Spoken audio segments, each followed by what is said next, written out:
नमस्कार, माझे नाव वैजंती पाटील. ही माझी मुलगी विस्मिता. आज महिला दिनानिमित्त मी सावित्रीबाई फुले यांच्याविषयी थोडे बोलणार आहे. सावित्रीबाई फुले या भारताच्या पहिल्या महिला शिक्षिका होत्या. त्यांचा जन्म 3 जानेवारी 1831 रोजी महाराष्ट्रातील नायगाव येथे झाला. सावित्रीबाई फुले त्यांचे पती ज्योतिराव फुले यांच्यासोबत स्त्रियांच्या शिक्षणासाठी काम करत होत्या. 1848 रोजी त्यांनी पुण्यात मुलींसाठी पहिली शाळा सुरू केली.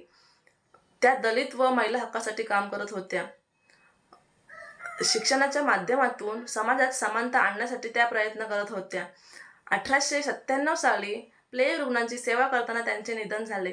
सावित्रीबाईंनी स्त्री पुरुष समानता म्हणजे केवळ हक्क मिळवणे नव्हे, तर समाजात प्रत्येकाला विकासाची समान संधी आणि अधिकार मिळवणे होय, असे त्यांनी जनतेला पटवून दिले. सावित्रीबाईंना माझा कोटी कोटी प्रणाम. महिला दिनाच्या खूप खूप शुभेच्छा. नमस्कार, माझे नाव किरण अनिल कोरडे. माझे नाव अन्वी अनिल खोरडे. आज मी आपल्याशी झाशीची राणी यांच्याविषयी 2 गोष्टी बोलत आहे.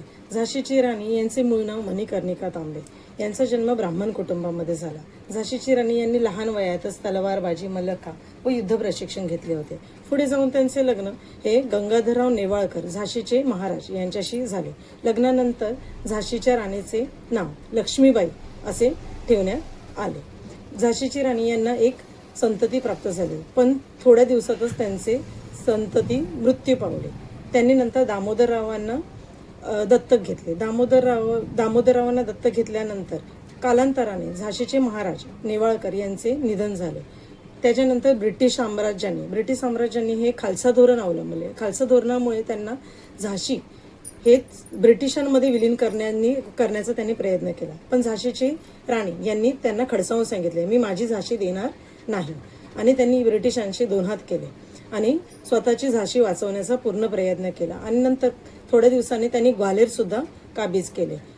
अशा या झाशीच्या राणीचे क्रांतिकारी म्हणून आदराने नाव घेतले जाते. सर्वांना महिला दिनानिमित्त खूप खूप शुभेच्छा. धन्यवाद.